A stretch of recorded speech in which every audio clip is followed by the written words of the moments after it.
首次大女主剧本，上演小娇妻文学。瑞典在我们的印象当中是平权方面最成功的国家之一了，但现在呢，越来越多年轻的瑞典女孩拒绝上班，要回归家庭。那究竟这是男女平等方面的一次退步 ，a step back， 还是个人自由方面的一次进步呢 ，a step forward？ 我们今天一起来看一下这篇精彩的英文文章是怎么说的。Trying to hustle your way up the corporate ladder is, for some young women, so last decade.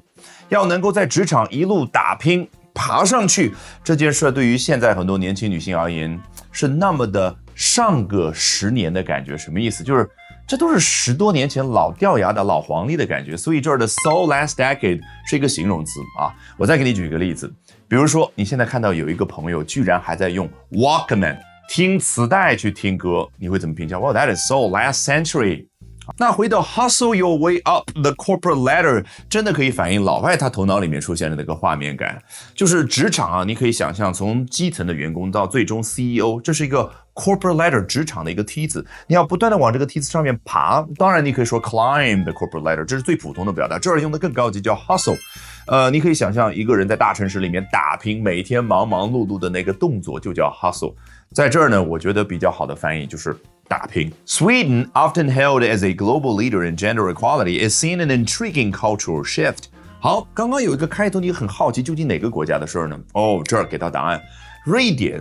这通常在性别平等领域被视作是一个全球的领导者，只不过这儿没有简单的说 often seen as a global leader， 而是 hailed。这个动词呢，原本指的是你的 idol 出现的时候，你这种疯狂的呼喊他的名字、欢呼的那种场面。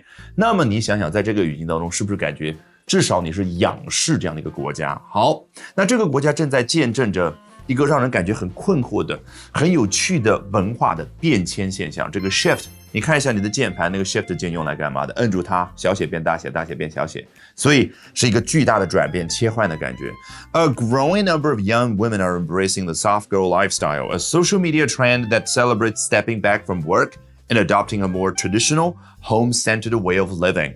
现在有越来越多的年轻女性呢，正在拥抱所谓的软妹这样的一种生活方式。这是什么生活方式呢？你猜，soft girl 好像没有那么的刚，没有那么的好像打拼的形象。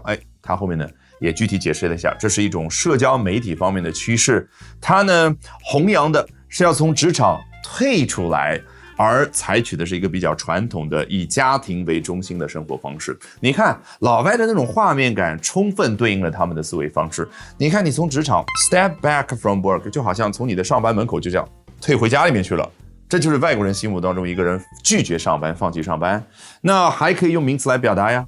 你觉得这是一次step back 是一次退步，还是说这是个人自由方面的一次进步？记得我开头的吗？step forward。就这么的直白，可以表达退步和进步。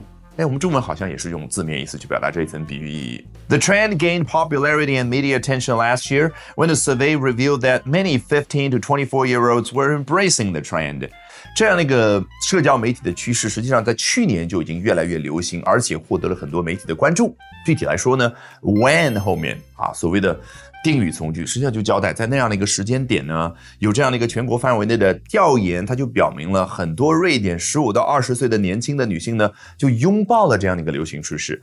This August, nothing seemed to have changed, as 14% of 7 to 14-year-olds aspired to be soft girls in the future. 在今年8月份，肯定又有一次全国范围内的调研，而似乎什么事儿都没有改变，因为有14%的7岁到14岁的年轻女孩，她们将来的愿望是要做 soft girls 软妹子。Joanna Goransson 瑞典语的名字，如果我念错了，你们见谅啊。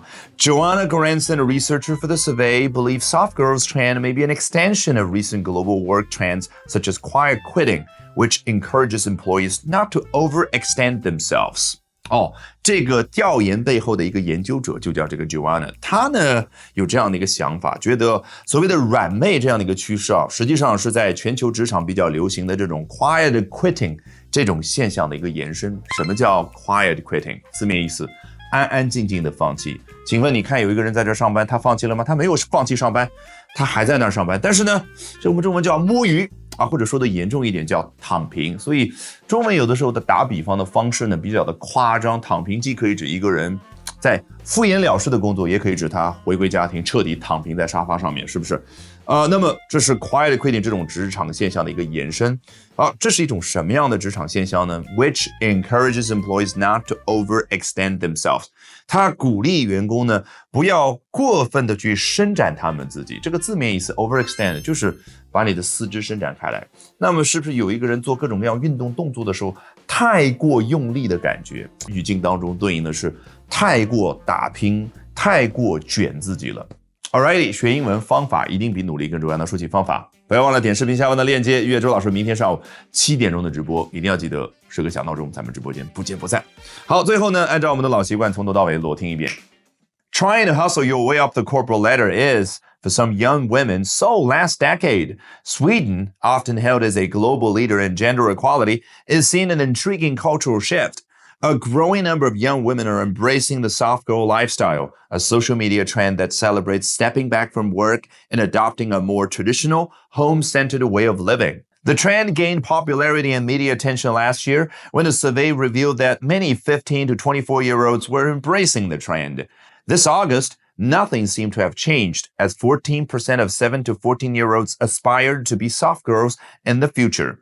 Joanna Goranson, a researcher for the survey, believes soft girls trend may be an extension of recent global work trends such as quiet quitting, which encourages employees not to overextend themselves.